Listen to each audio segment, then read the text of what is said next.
Okay, well, welcome everyone to Jazz for Everyone.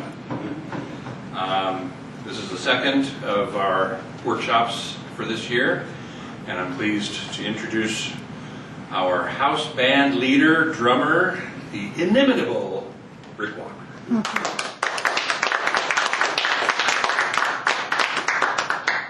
Thank you.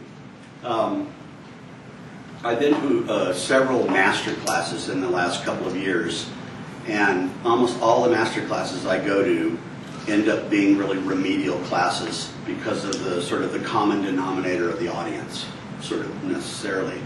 But I've been frustrated because I haven't been able to go to a master class. So what I want to do today, and thankfully we're filming it, yes. And also I'm going to put a link up when we're done today that will have a whole bunch of PDFs and documents that you can print out that will support everything that I'm going to be talking about. So what I want to do is really go quick, and for the time being I don't want to answer questions at all, just so I can get through a certain amount of material. All right, so here's the math, right? That's every single 16th note combination in a single beat.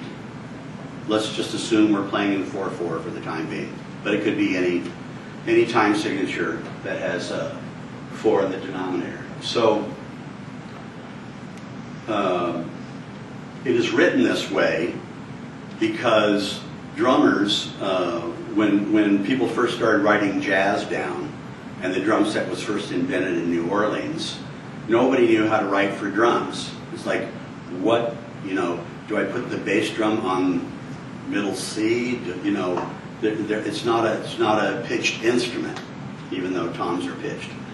So what happened was, because they were lazy, they noticed that when the trumpets in the shout chorus would stand up and play the heads, and I'm going to use the head of like the Tonight Show theme. So they go ba da ba ba da ba da ba da ba da ba ba da ba da ba da, and then they go to the solo. And for the first 2-3 decades of jazz, all the drummer did was go do duck do duck do duck do duck do, because it was a dance rhythm, of course, right? And part of what I want to get across today is that jazz came out of dance. It came out of popular music. Absolutely it did. When we look at a lot of the, Autumn Leaves. Autumn Leaves was a pop tune. They would take tunes from musicals, take themes from movies, and then they would use those as the heads, and then they would improvise on them. And of course, we all know the tradition. It got more and more and more and more sophisticated, particularly when it got into the bebop era when a lot of they were having trouble raising money for the war effort towards the end of the war, selling war bonds, and so they put a tax on dancing in nightclubs. And so to get out of paying the tax, the nightclub owners came to the musicians and said, "Hey, can't you make this music less danceable?" And they said, "Yeah, well, we can speed it up and we can add more chord changes to it." Okay, that's one theory about how bop got started. Then there's the elimination theory, is that when people first started using squawks and squeaks in their instruments as part of the timbre of playing, that young players coming in wanting to be free played a lot of squeaks and squawks and played freely, but they couldn't play changes. So the tradition, of course, and Dizzy Gillespie talks about this, the tradition was in the after hours jams you let anybody play. Didn't matter what level, if they wanted to sit in. And so they started to write changes that were so fast that it would just embarrass the hell out of somebody if they didn't know their shit. Pardon me.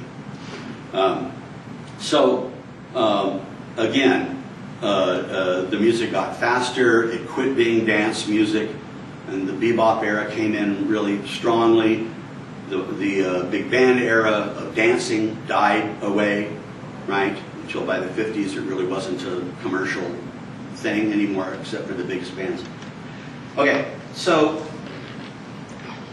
if the trumpet players go da da da ba da, well then I have the ability, possibly, to, as a drummer, to hit some of those. I can either play a complete unison, ga ga ga ga ga ga ga ga ga, right? I can do that, or I can skeletalize it, ga ga ga ga da da da, and I also am doing fills that set it up.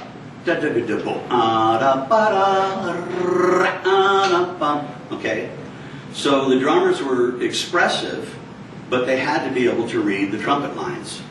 And so, literally, the people just gave the drummers jazz charts.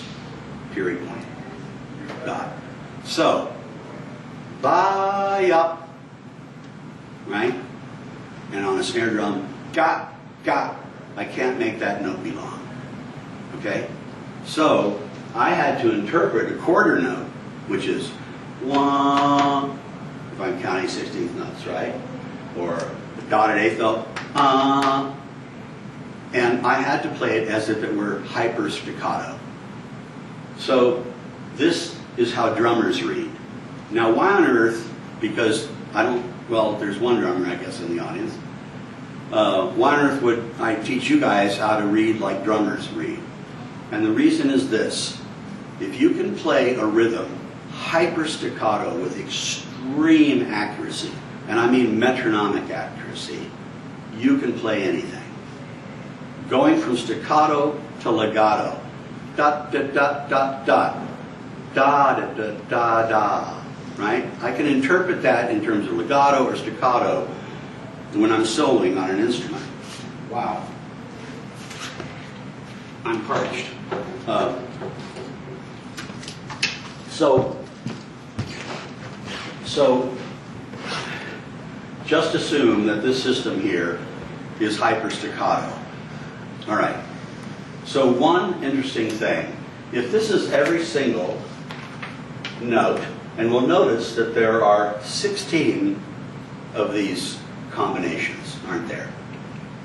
Over on the triplet side, triplet eighth note side, there are only 8. Okay, why? 8 and 16, why? Okay, I'm going to clap. And, well, here I'll demonstrate myself. If I play a game, and this is called a dubbing game, and this is one of the most important things you can learn how to do if you're trying to learn how to comp somebody. You're really trying to track what they're doing and do something that's meaningful rather than just sort of arbitrary. So the game goes this way. Whatever note I play, I may play that note as a comp, right? And I may not play any note in between, right? So.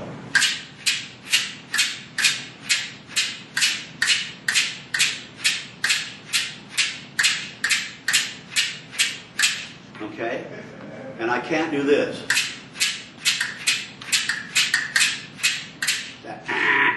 You lose the game. Okay, so I'm just playing a quarter note. So what are my possibilities? What can I do? I can play it or not play it. 2 possibilities. Now let's take swing. And swing, originally, up until really right around the time of Elvin Jones, to a certain extent, was really a binary rhythm. Even though it's based off of triplets, it's really 1 and a 2 and a 3 and a 4. And if I skeletalize that, 1 and a 2 and a 3 and a 4 and a 1 and a 2 and a 3. So the swing rhythm really comes from this figure right here. 1, 2, 3. So when we start this rhythm, if I were to play a series of syncopation V, it would always sound like this. 1, 2, 3, 4, 1. And if I were to sing that as a phrasing, I'm going to say every time I have a single note, as an example, an eighth note here, 1 E and a, I would say 1, 2, because those are two separate notes. They are, if you will, a group of one. Okay, so when you play this rhythm, 1 and a, 2 and a, 3, it sounds like this: 1, double, double, double, double, double, double, and as Bob Rosman used to say, it's turtles all the way down. Okay, so all of these rhythms, if they're repeated, right, will have that effect. Let's look at N. N is the first, second, and fourth 16th note. All right? And by the way, you can come up later and take a picture of this, although I will send this information out. If you see, to play hyperstaccato, everything in parenthesis you're going to say, and only the notes that are out of parenthesis are you going to play. So this is just a guide. If you don't know how to read, here's a guide to how to read that whole chart there. So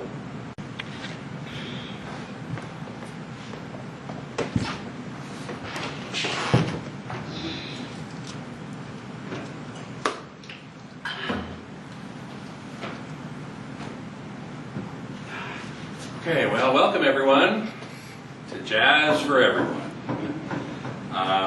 This is the second of our workshops for this year, and I'm pleased to introduce our house band leader, drummer, the inimitable Rick Walker.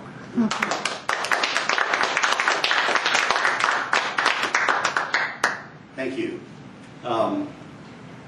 I've been to several master classes in the last couple of years, and almost all the master classes I go to end up being really remedial classes because of the sort of the common denominator of the audience, sort of necessarily.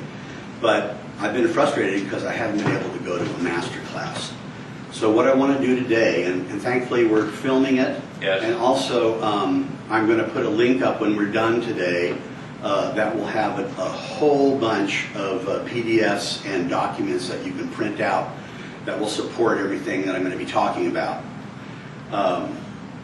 So what I want to do is really go quick, and for the time being I don't want to answer questions at all, just so I can get through a certain amount of material.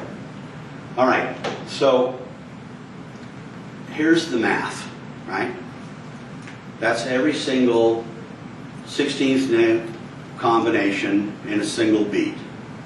Let's just assume we're playing in 4/4 for the time being, but it could be any time signature that has 4 in the denominator. So it is written this way because drummers, when people first started writing jazz down, and the drum set was first invented in New Orleans, nobody knew how to write for drums. It's like, what, do I put the bass drum on middle C? It's not a pitched instrument, even though toms are pitched. So what happens was, because they were lazy, they noticed that when the trumpets in the shout chorus would stand up and play the heads, and I'm going to use the head of like the Tonight Show theme.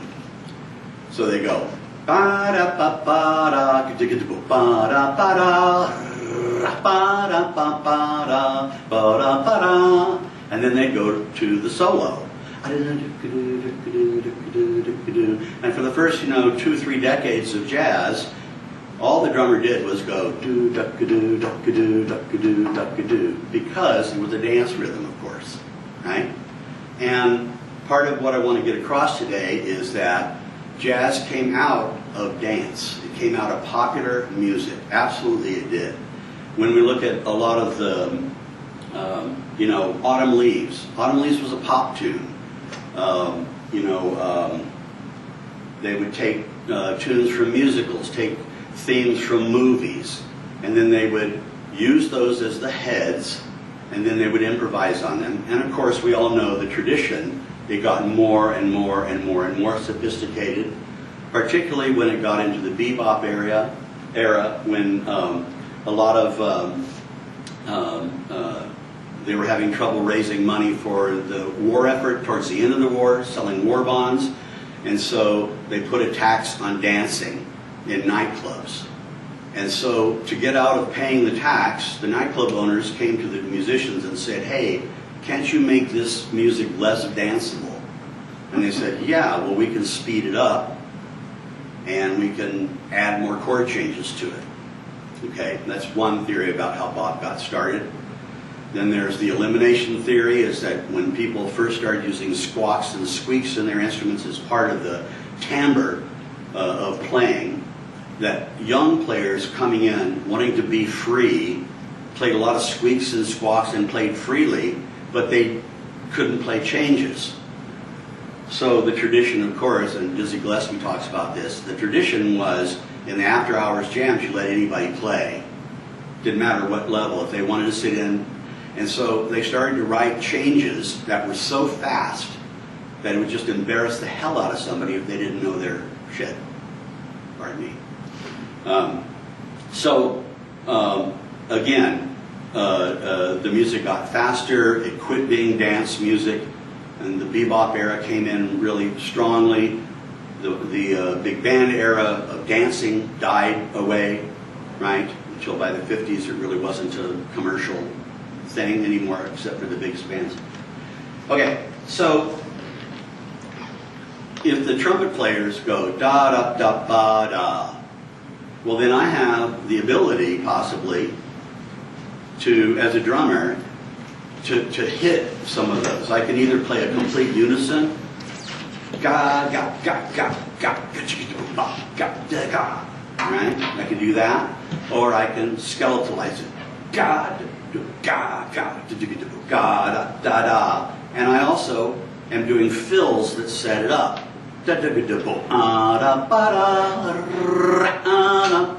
Okay, so the drummers were expressive, but they had to be able to read the trumpet lines. And so, literally, the people just gave the drummers jazz charts. Period point. Dot. So, ba-yup, right? And on a snare drum, ga, ga. I can't make that note belong. Okay? So, I had to interpret a quarter note, which is one, if I'm counting 16th notes, right? Or a dotted eighth note, and I had to play it as if it were hyper staccato. So this is how drummers read. Now why on earth, because there's one drummer I guess in the audience, why on earth would I teach you guys how to read like drummers read? And the reason is this: if you can play a rhythm hyper staccato with extreme accuracy, and I mean metronomic accuracy, you can play anything. Going from staccato to legato, dot dot dot dot dot, da da da da da, right? I can interpret that in terms of legato or staccato when I'm soloing on an instrument. Wow. I'm parched. So just assume that this system here is hyper staccato. All right. So one interesting thing, if this is every single note, and we'll notice that there are 16 of these combinations, aren't there? Over on the triplet side, triplet eighth note side, there are only 8. Okay, why? 8 and 16, why? Okay, I'm going to clap. And, well, here I'll demonstrate myself. If I play a game, and this is called a dubbing game, and this is one of the most important things you can learn how to do if you're trying to learn how to comp somebody. You're really trying to track what they're doing and do something that's meaningful rather than just sort of arbitrary. So the game goes this way. Whatever note I play, I may play that note as a comp, right? And I may not play any note in between, right? So,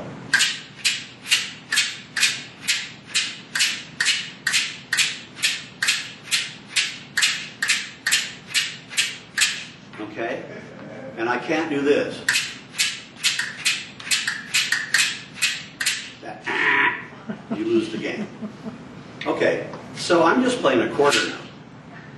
So what are my possibilities? What can I do? I can play it or not play it. Two possibilities. Now let's take swing. And swing, originally, up until really right around the time of Elvin Jones, to a certain extent, was really a binary rhythm. Even though it's based off of triplets, it's really one and a, two and a, three and a, four. And if I skeletalize that, one and a, two and a, three and a, four and a, one and a, two and a, three. So the swing rhythm really comes from this figure right here. One, two, three. So when we start this rhythm, if I were to play a series of syncopation V, it would always sound like this. One, a two, a three, a four, a one. And if I were to sing that as a phrasing, I'm going to say every time I have a single note, as an example, an eighth note here, one, E, and a, I would say one, two, because those are two separate notes. They are, if you will, a group of one.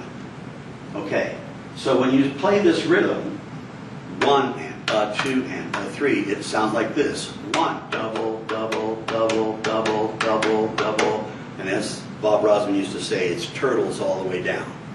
Okay? So all of these rhythms, if they're repeated, right, will have that effect. Let's look at N.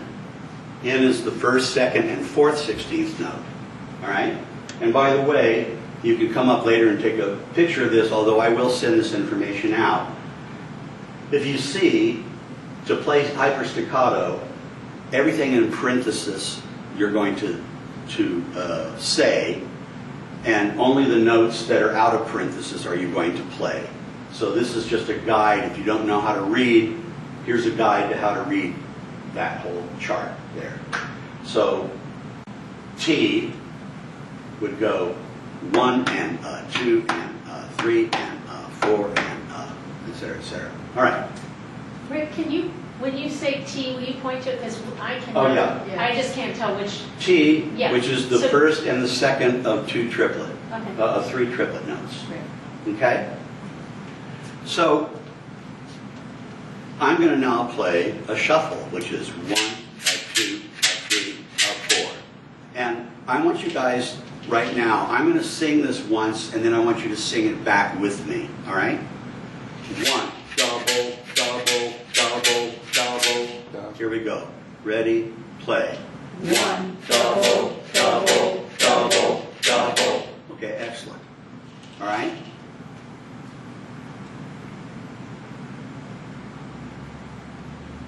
So I'm going to have you be my metronome there. And what I want you to do is I want you to clap. One, double, double, double. And I'm going to improvise with you and play the game I just showed you. All right? One, two, ready, play. One.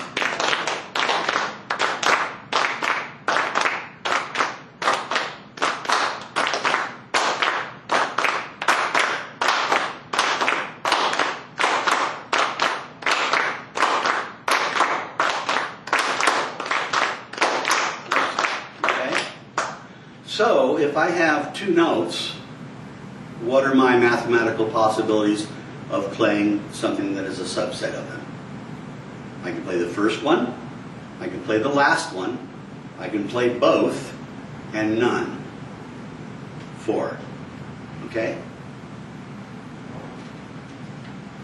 And it doesn't matter, any two notes. Even when I play a rhythm like N, which if I played in one time, it would sound like this.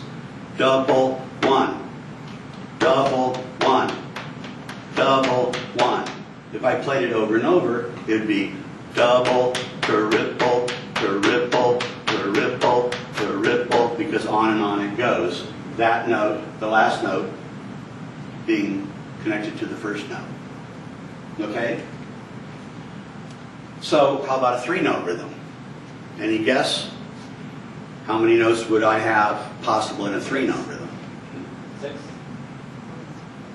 Yep, you got it. 8. And the reason is the first note. Let's take syncopation K, which is 1 E and you'll notice something. This is like, if you will, the groups of a single note here, the 4 16th notes, and over here, the 3 triplet 8th notes. We can think of those as your atoms of rhythm. And everything more complex than a single note, we're going to call a molecule. Yeah. All right? So,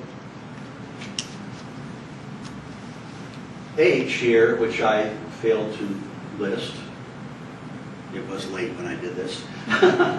This is H, I, and J, is 1 E and A, right? So it's comprised of what letters? What plus what equals playing the first and the third 16th note? Hard to see. Yeah, we can't read Sorry. your letter. We can't read your letters So- or syllables. So let's memorize something really quickly. A, B, C, and D. First, second, third, and fourth. And that's going to be, everything after that is going to be a combination of those things. Okay? So what happens is, if let's see, can you see that? Mm-hmm. All right. So that's an A. A B is not played, a C is played, and a D is not played. Make sense? Mm-hmm. So A plus C equals H. What does I equal? A and D. A and D. J, B and D. okay? Now I'm going to stop for just 1 second and show you something really interesting. I'm not going to go into a long explanation of this because that's an hour-long lecture by itself. But from a neurophysiological standpoint and from an information theory and the way we think about information, basically what happens is the start of a pattern, right, quickly. You go down at 8 a.m. to get some water, and the lions are down at the water, and there's no other animals around, right? Then at 4 o'clock in the afternoon, the lions are all under the shade of the tree, they're not moving, and all the other animals move in to drink because it's safe to drink, right? So that's a pattern that if you ignore that pattern, you get eaten, okay? And that's literally how our brain works. It just didn't want to be eaten on its deepest level, right? And they talk about the lizard brain that's the base of or the shrew brain or whatever. So what happens is, if one day you go out there and suddenly all the animals are drinking and there's no tigers, and then you go out at 4 expecting to drink and the tigers are there and there are no animals, and you go, oh, I'm not going down there in the morning, I'll get eaten. And the next day, no tigers, and at 4 o'clock when you can drink, well, by the third day, you're going to break your pattern and go down and drink water at 8 a.m. because you'll die otherwise, right? So the pattern changes. But when the pattern changes, we go, oh, what? Okay? You come home, and your door is slightly ajar, and you know you deadbolted it when you left. What do? You go to alert. You're startled. And if you hear people moving furniture inside of the room, you get out. If you hear nothing, you wait for a long time, and then very trepidatiously, you walk into the room, and your adrenaline level's really high because you may need to run because they may be in there still. So there are different levels of threat. You get in there, and you're in there for 20 minutes, and no one's there, no one's come back. Then and only then do you go, maybe my partner came home for lunch and forgot to deadbolt the door on the way back or whatever. Then you come to the other thing. So there are all these levels of threat from just like someone comes in the room and says, hey, Rick, and you go, oh, wow, you startled me. It's because you're just not expecting something. And we had to have these, we had to not get eaten, basically. So if I play an on beat, if I'm playing a binary rhythm and I suddenly cut out 50% of the notes,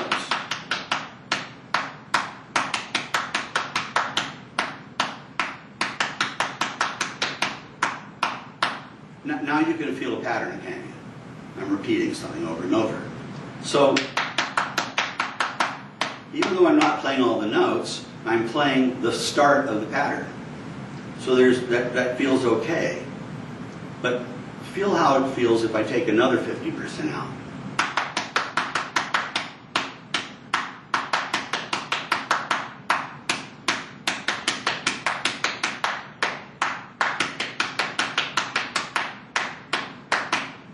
You can really feel that, can't you? And what's the feeling? You lift. There's a little lift. There's a tiny bit of startle.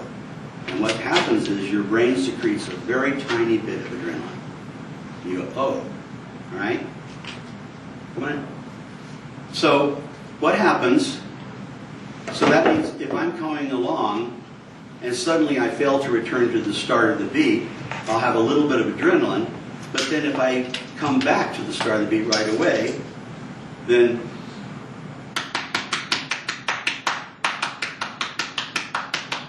you can feel it causes a little tension, but you resolve immediately. So we would be tempted to say that off beats cause tension and on beats cause release. And I'm going to say that in a binary rhythm, it's always going to be the first and third notes are going to be what I call on beats, and the off beats will be the second and fourth notes. That's why, which was the European way of clapping the music, sounds different than the African way. Because you're going down, up, on, off, on, off. So the backbeat itself is intrinsically syncopated. And those two cultures, you know, the Europeans came from the shamanic tradition, right?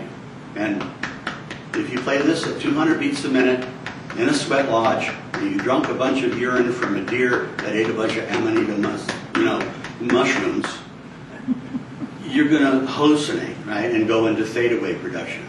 In a sensory deprivation tank, you will go into hallucination, wild hallucination, within about 45 minutes if you hear that rhythm. No drugs, feeling fine, well-fed, no emotional issues, you know, but no input. So,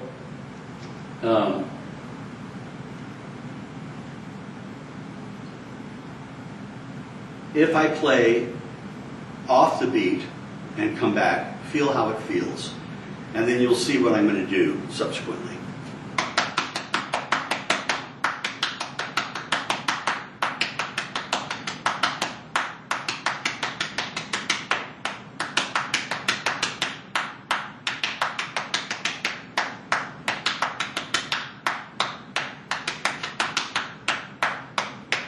Okay? So can you feel that it lifts more and more?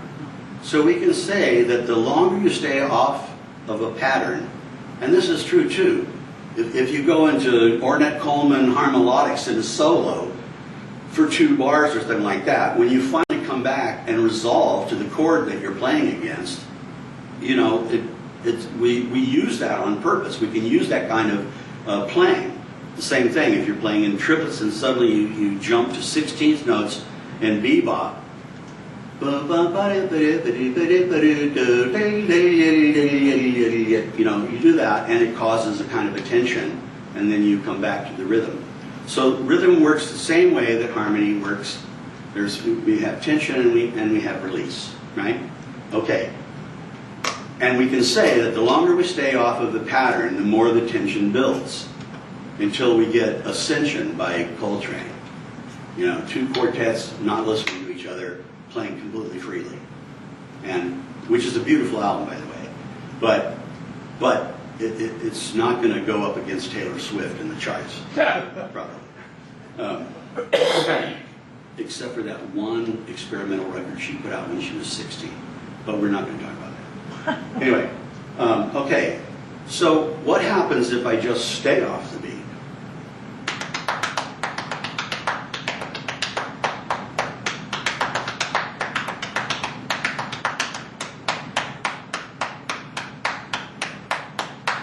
Yeah, What happens now? starts feeling like a downbeat. Well, the brain goes, what? It's constant. I can count on it. There's no tigers around. It's the new one. Your brain will recontextualize where the one is.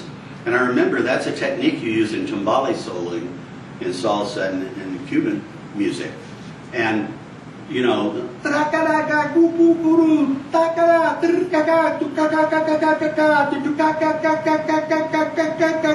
and they'll just go. And I remember when I was first learning how to do that, I was trying to turn off my adrenaline. You know, because I would rush, right? And that's what we do when we hear a syncopated note if we haven't really practiced it. We rush notes, okay? So we can say that going off the beat causes release and causes tension, and coming back to the pattern again, or back to even just to the on beats, will cause a relaxation in the rhythm, consonants, and the longer we stay off, the more the tension. So if I'm playing an ostinato in a song and I want my bass player to go,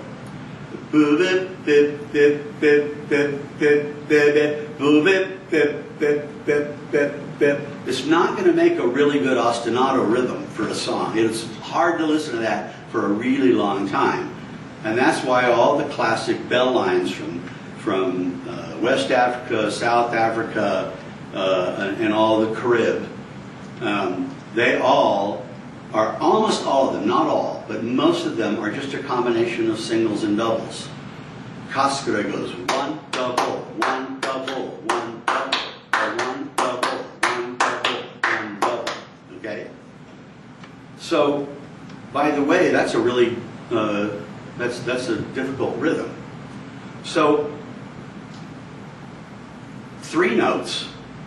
If I go 1 E and play the first 3 out of 4 16th notes, I can play A, B, C. That's 3. I can play A and B 4.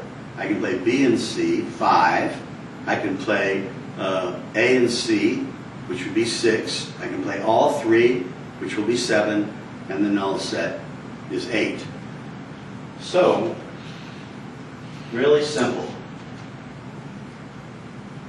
2 to the n equals the number of subsets in a rhythm.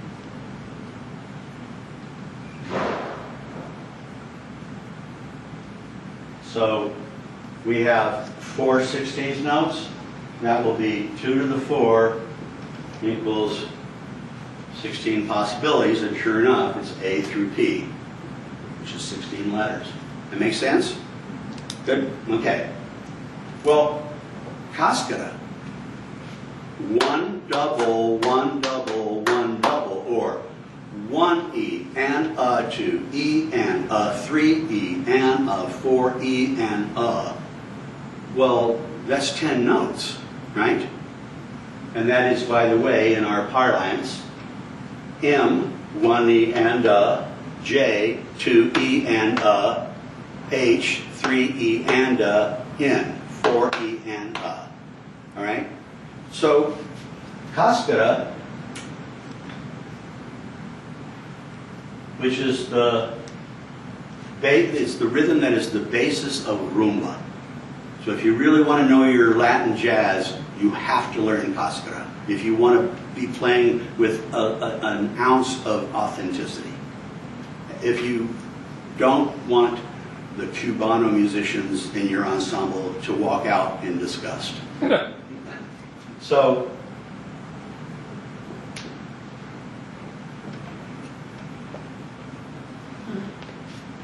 wow, I can play 1,024 measures of music only playing notes that are inside of that rhythm.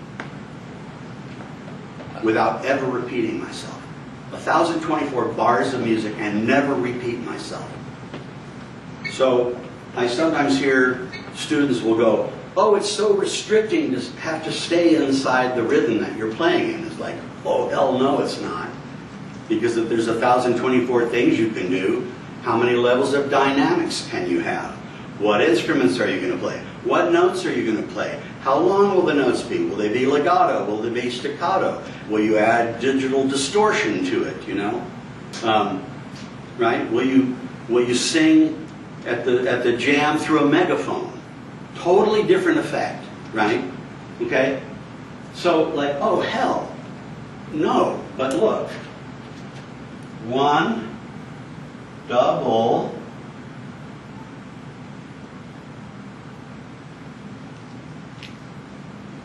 1, double, 1, double,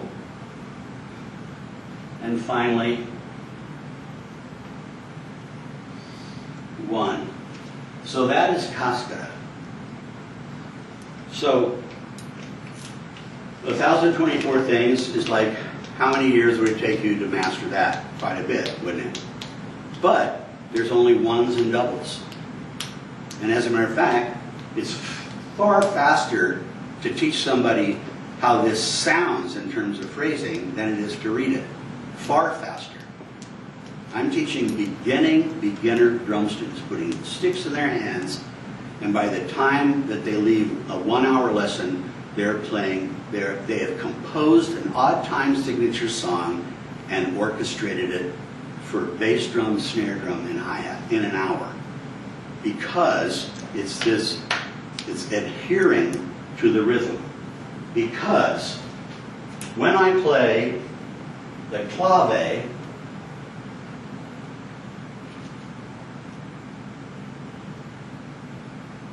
the rumba clave is here. And what I can say is, I can go 1, double. Let's just play this first beat.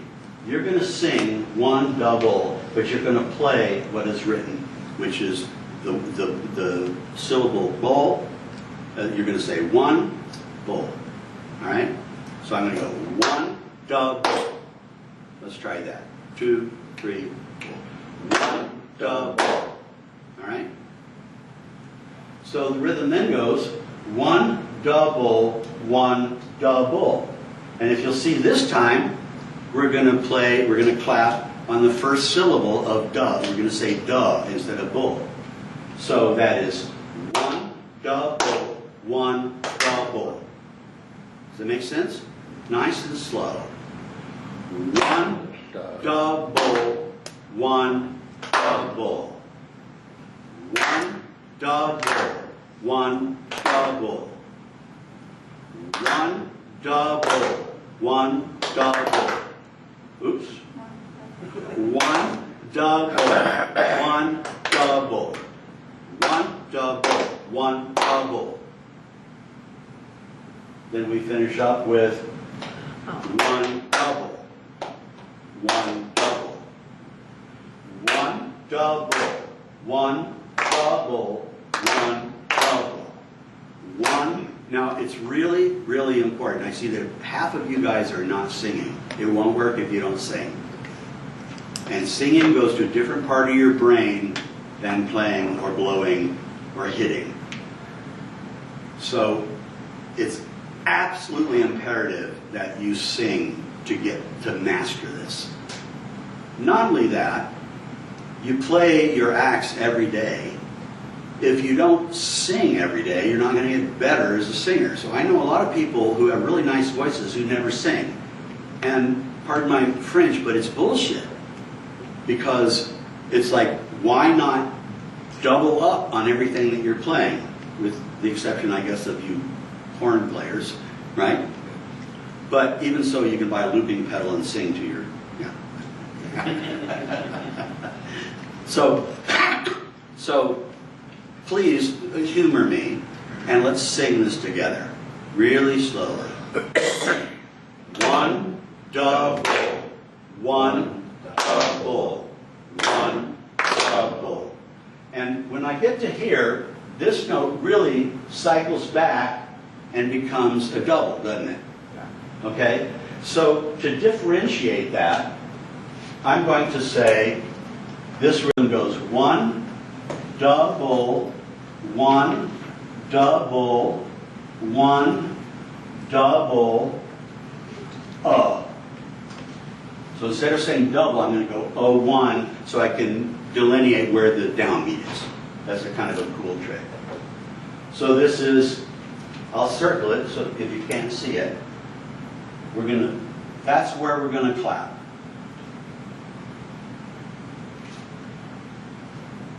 Okay. Did you see that? Isn't one supposed to be where the beat is? So what? What you have? So for example, one comes on the downbeat of the Yeah. first figure. Yeah. The second figure has a 16th rest. Right. Isn't that where the one would be? Yes. But what I'm doing right now is I'm going to teach you a new way of thinking about playing that has almost nothing to do with reading. Ah. What we're going for, and what I want to get across today, which I think is revolutionary, because like I said, I can get a beginner 12-year-old to compose an odd time signature tune and orchestrate it, or learn one that I've done in an hour using this method I'm going to show you. And Okay. I think I'm onto something really important here because I've read a lot of literature. I really study. And I've not seen anybody talk about this. So if I go, okay, I'm going to play a rhythm right now, and I want you to sing it and clap it back to me.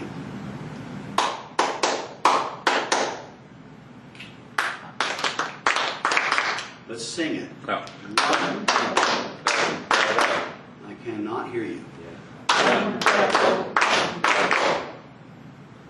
Loud. One.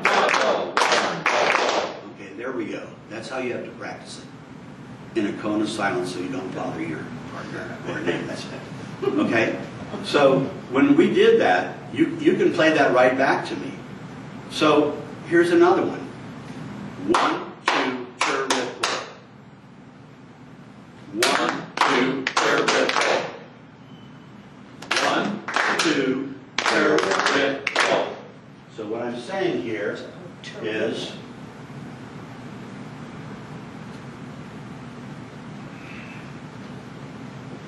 I'm going a single note.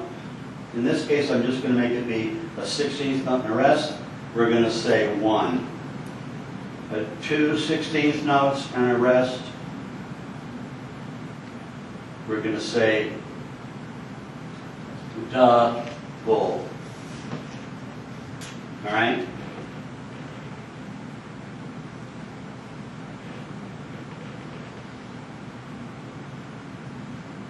Three notes. We're going to say tur, rid, pull. And we're going to say, that's how we're going to shorthand it. DB, TRP, and 1. So when I did da, da, da, da, da, I mean, what if I had a rhythm like this?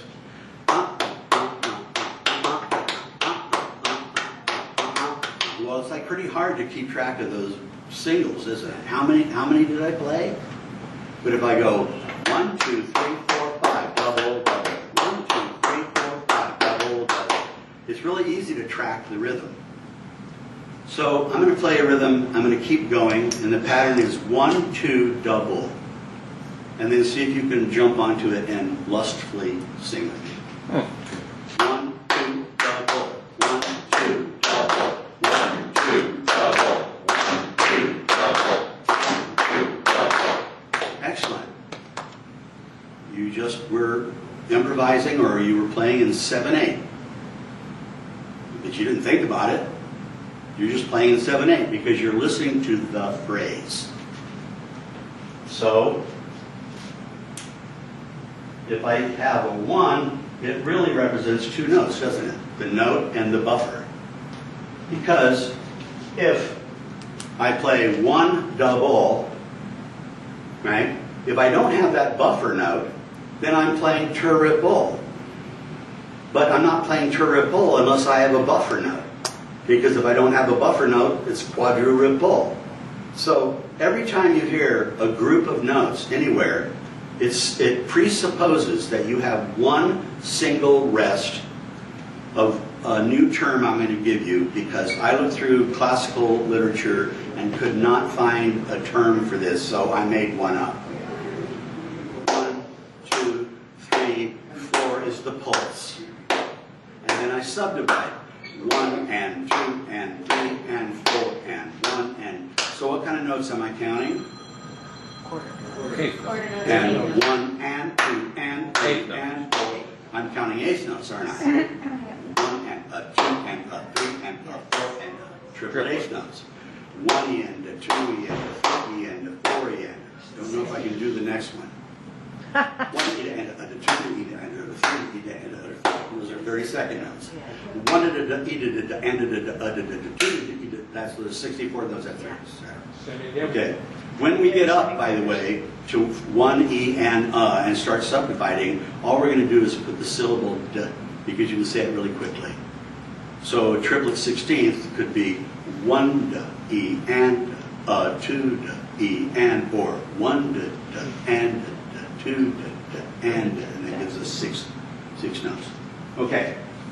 So you just played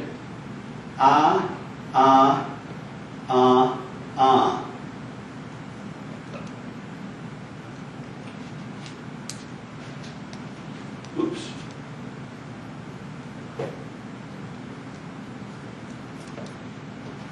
One, two, double. 1, 2, double. Well, a double is really 3 notes, isn't it? A triple is 4 notes, and a quintuple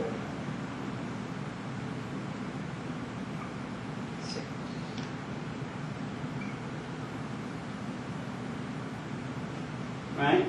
Oops, I didn't do 4, sorry. Quadruple.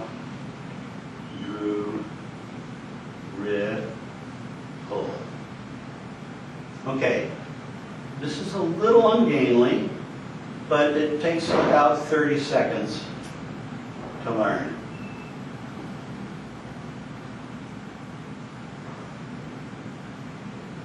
Okay?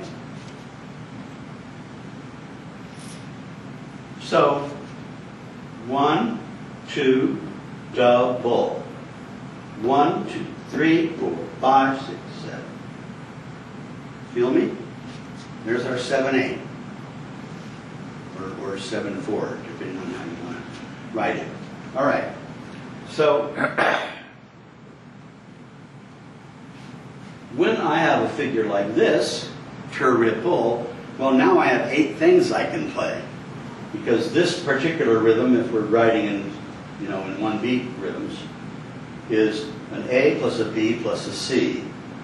And I get A, B, C, E, which is A and B, F, which is B and C, and then K, which is A, B, and C, and finally P, which is, you can't see there, but that's the null set, that's the chord rest. A 9-year-old student of mine many years ago came up with this one.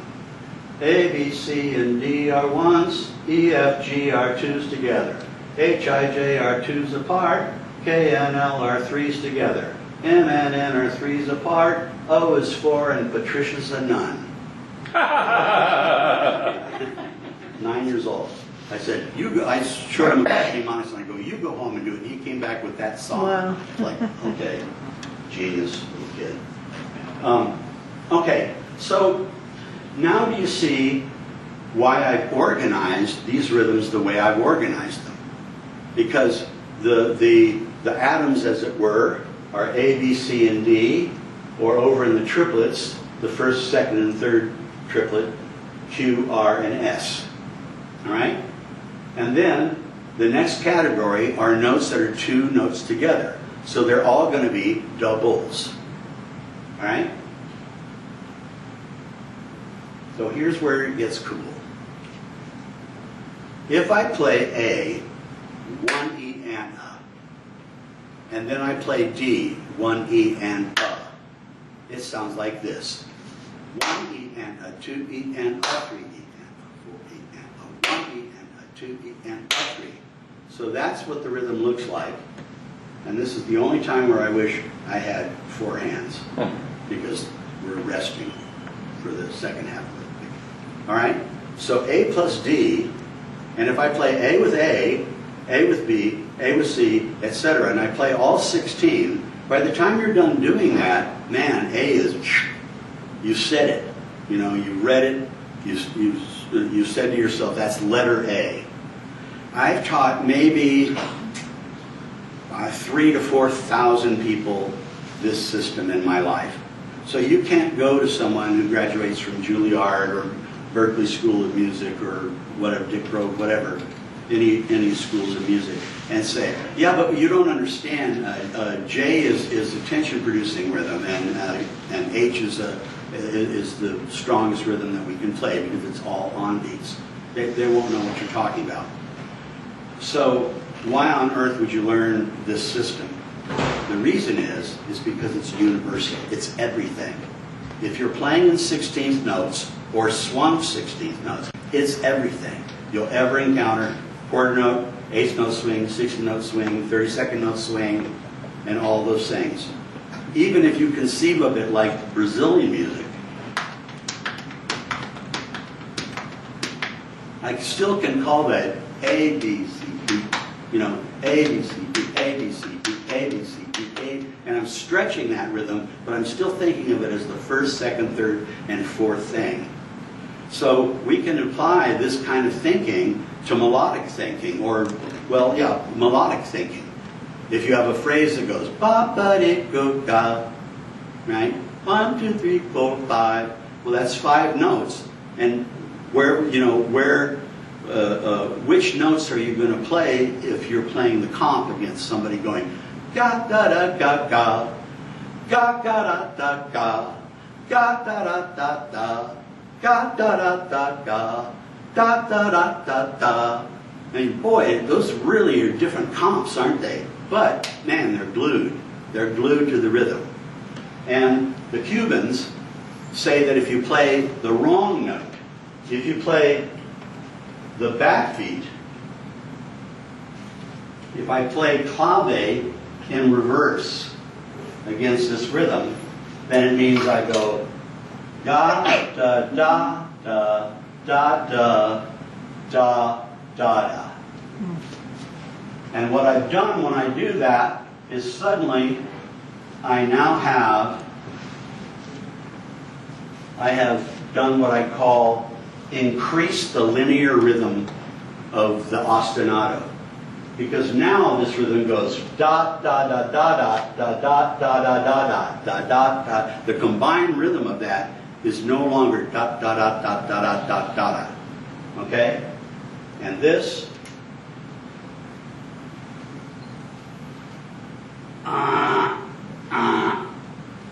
that's called cruzado.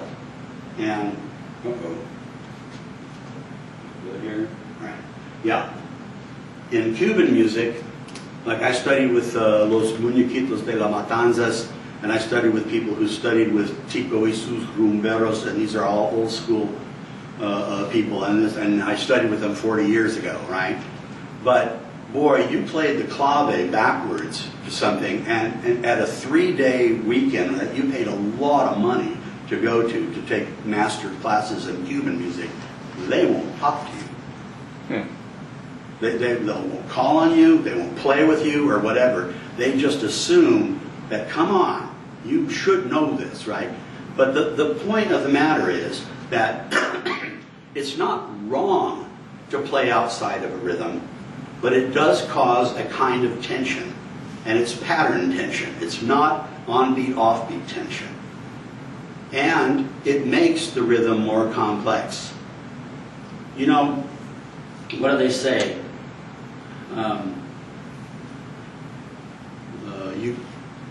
I would go to concerts, and I would be well-fed, well-rested, and I'd go to an all-day, day on the green, loud rock and roll concert, right? And I wasn't doing any drugs, well-fed, hydrated, etc., etc., etc. And at the very end of the day, I would be just completely exhausted. And the reason is because they call it listener fatigue. But the reason is that you actually expend some calories every time you process a sine wave when you hear it. Just a little bit. And if you're hearing loud music, lots of distortion all day long, what happens is literally it's exhausting.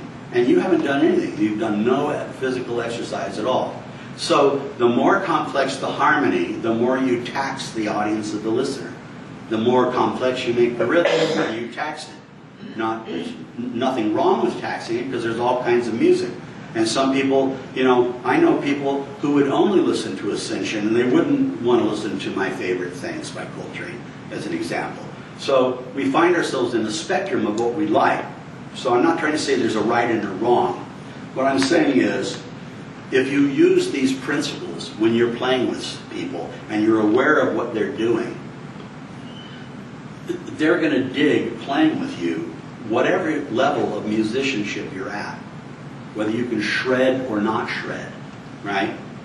And I think too much emphasis is put on jazz for good reason, because it's really, really, really, really hard to play all your scales and all your enclosures and everything at very high speed. It takes so much time and effort and energy and intelligence and dedication to get to that level.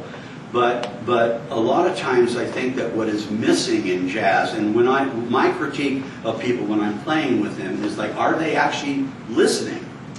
Are they actually playing with you? I mean, there are players all over the world who have such great chops, and they don't listen to anybody. They're just so good that they're going to play, and people are going to be wowed, and they have big careers, some of them. And Meldau is one of them, to me. He can play anything. It's mind-boggling how good he is. But he doesn't move me in the slightest, because I just don't hear the connection. And maybe I don't have a sophisticated enough harmonic ear. That might be, although I'm working on that. But okay, so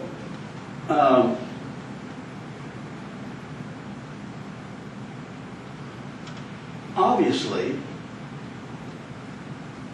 if I play a rhythm like Casca, and I messed up my chart here, so I'll unmess it quickly.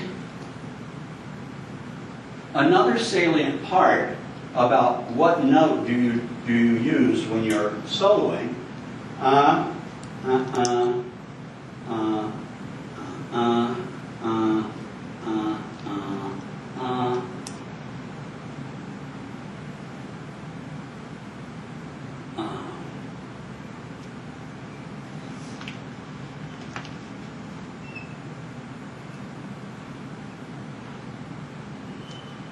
And that's a M, J, H, and N. Obviously, that's an on-beat, that's an on-beat. Oops, tension. And oops, we don't resolve it after the next note. And oops, we're not resolved there. So right here, there's a long place where we don't come back to the on-beat. So there is, if you will, a crescendo of tension. There's an increase of tension. Here, on, and then I go off, but I immediately come back on, don't I? So can you see that the first half of this rhythm is a lot more syncopated than the second half?